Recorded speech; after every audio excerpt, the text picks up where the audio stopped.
Oi, vamos conversar um pouquinho sobre land art. A primeira coisa que você tem que saber quando a gente fala de land art é que ela pode ser apresentada com muitos nomes. Alguém pode traduzir e simplesmente falar arte da terra. Tem gente que vai, inclusive, usar um dicionário monolíngue lá, Earth Art, a arte da terra, em vez de land, porque seria o planeta e o outro land dá a sensação que é na terra mesmo, né? E tem as duas coisas. Tem gente que vai chamar de environmental art e tem gente que vai falar de arte da vida.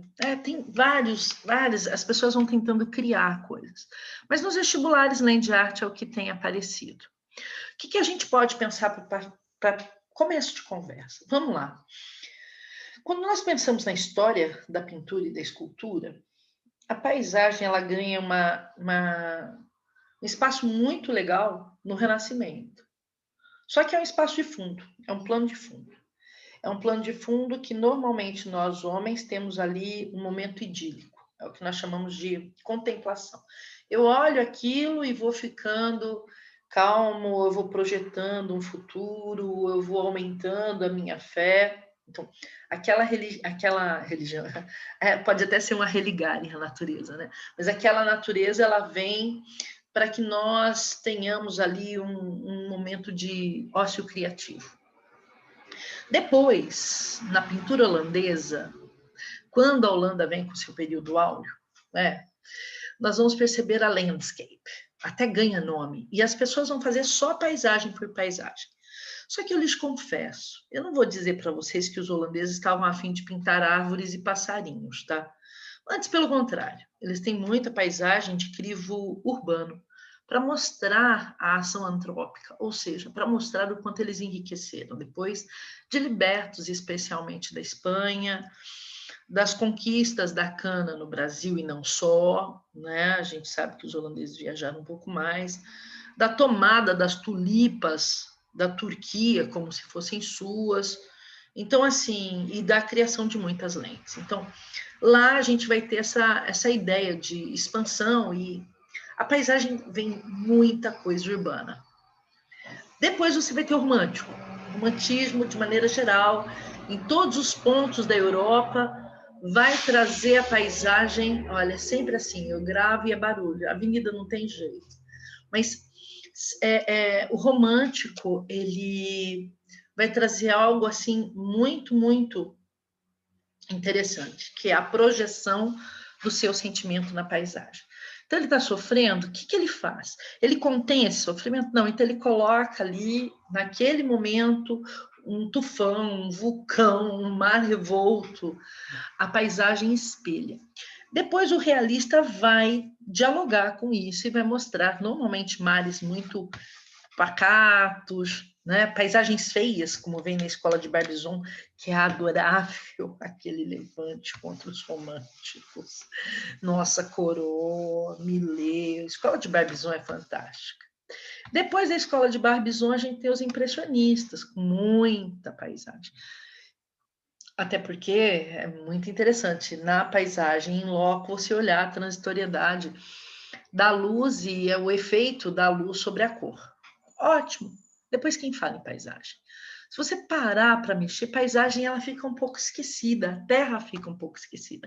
E dessa vez ela vem com uma outra condição. Ela não vai ser nem um momento idílico, nem vai ser esse lugar onde eu deposito as minhas tensões, os meus dramas pessoais, nada disso.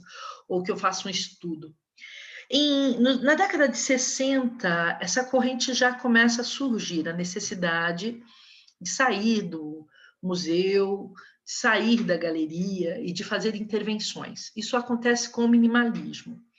E eu falei para vocês num dos encontros que o Donald Judd pegou e fez um parque no Texas, mas todo baseado no minimal. Ele não tinha a vontade de fazer algo que fosse crítico à ideia do mundo enquanto aquele que desgasta a si mesmo, né? O homem exploratório, nada disso. Havia ali antes mesmo a ideia da composição das caixas, depois ele veio com as pilhas dele, era uma outra coisa. Ele estava querendo fazer uma arte com menos subjetividade. E por isso veio o mínimo, uma arte que você olha e você não enxerga o artista. Agora aqui, quando a gente fala em land art, anota, tá? A natureza vai ser o loco, vai ser o lugar da arte. A arte vai fincar as suas raízes na natureza. Então, esse artista, ele absolutamente, eu ouvi falar, inclusive, os melhores, daquele encontro ambiental que teve em Estocolmo em 72. E ele percebe que a globalização tem favoritado essa produção cadenciada, né, selvática, e que vai fazer muito mal para a natureza. Então, eles estão cantando essa pedra do meio ambiente, por isso environmental art. Estão cantando essa pedra há muito tempo, há muito tempo. E aí eles vão para lagos, mares, oceanos, desertos, ou até mesmo na cidade, e vão fazer ali uma intervenção. Uma intervenção que ninguém pode pagar por ela. Uma intervenção que, via de regra, se for alguma coisa colocada, a gente vai ter ali a efemeridade, ou seja, vai ficar um tempo, depois a gente tem que tirar. E a gente vai olhar aqui no slide, porque aí você vai entender o que eles fizeram, enquanto passa esse caminhão, vocês estão vendo, né? Gente, o tempo todo, muito barulho. Quanta aula eu gravei essa quarentena, e eu tirei. Vocês não têm noção. Agora eu estou um pouquinho menos, porque senão não dá tempo, né? A gente vai ficando muito chata com critério, eu tenho que ficar gravando em horário aqui.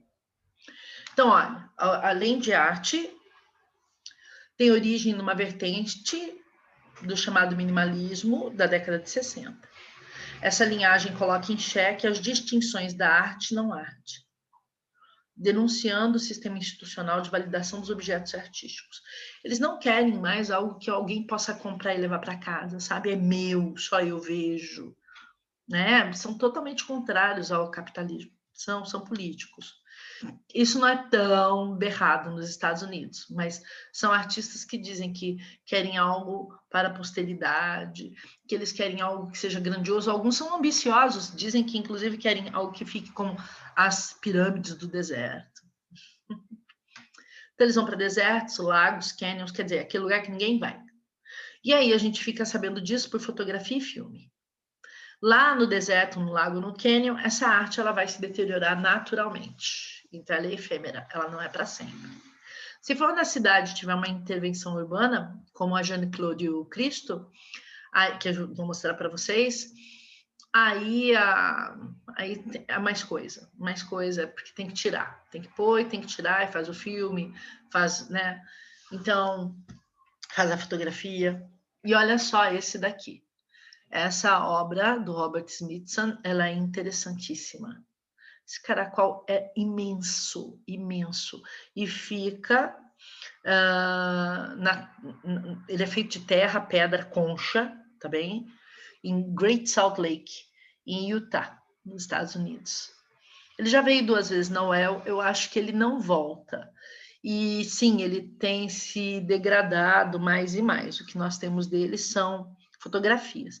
Há algumas fotografias muito interessantes em azul e de várias dimensões.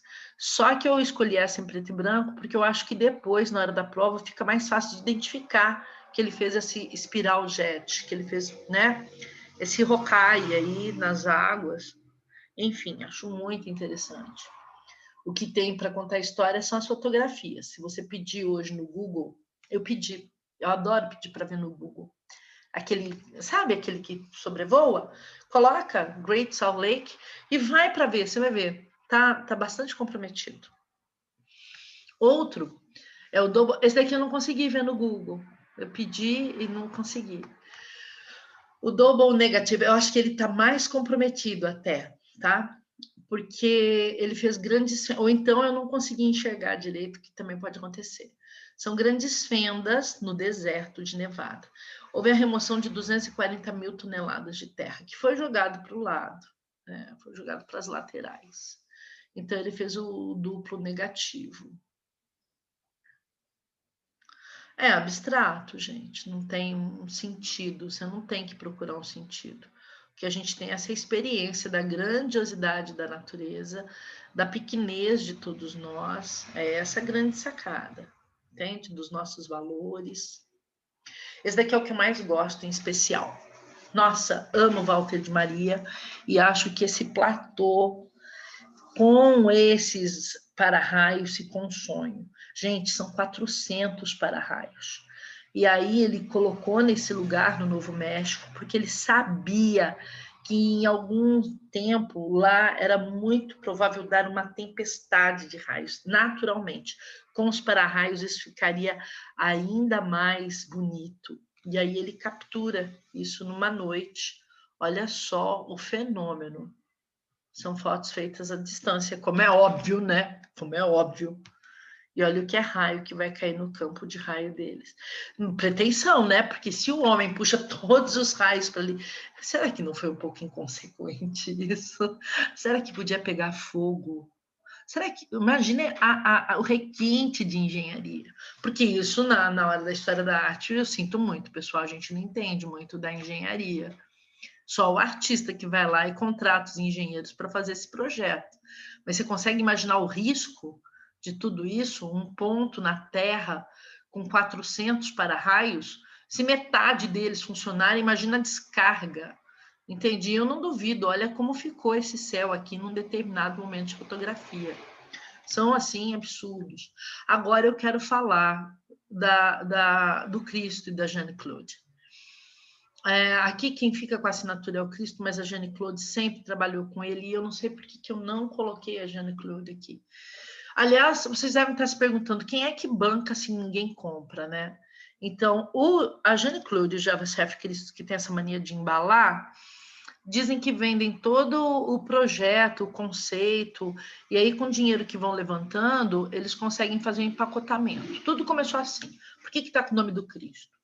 O Cristo, quando era um artista novo, assim, no início de carreira, chegou um dia no ateliê e viu umas latas usadas, tá?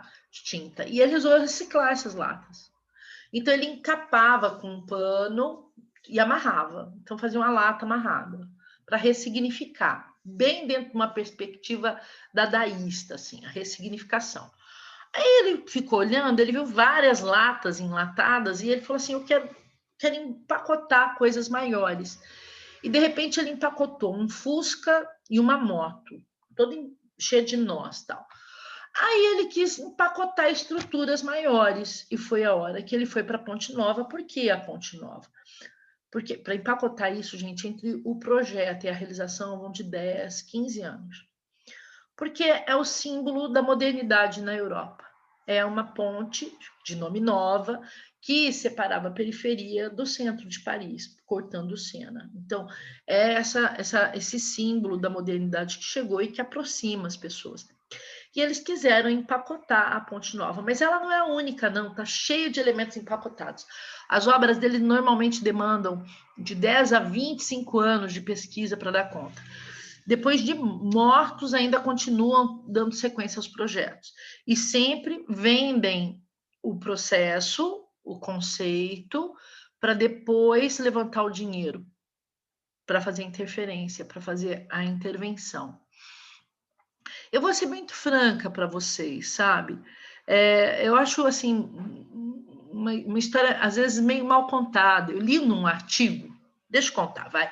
Eu li num artigo que parte desse dinheiro que eles levantam são de multas aplicadas a empresas que têm que fazer uma composição cultural em prol do meio ambiente que foi estragado. Entendeu? Então, é como se eu falo mal do processo, mas dependo do dinheiro do processo para produzir. E isso já me... Vocês entenderam com a sacada? Então, eu fui e poluí um rio, eu sou uma grande indústria. Aí, judicialmente, além de um valor, eu tenho que ter um projeto cultural para mudar essa perspectiva. Eu vou e banco um artista de land art. Então, é uma coisa que me deixa um pouco assim. Aqui no Brasil, o Vic Muniz conseguiu o apoio da Vale, em Minas Gerais, e ele fez alguns desenhos em Sarzedo. Olha só o tamanho do desenho, nos platôs da Vale. Fez vários. Eu trouxe a chave porque eu achava que era mais evidente para vocês verem e tal, e esse significado, essa proximidade com o que foi feito no duplo negativo do Razer. Então eu falei, vou colocar porque parece bastante próximo, mas tem também assim ímã, cadeado, uma série de coisas de metal. Talvez porque a Vale, né, todo mundo sabe, explora metais, então tivesse esse vídeo. Olha, pessoal, além de arte, é uma arte que vai dialogar com esse cenário de um homem que explora a Terra.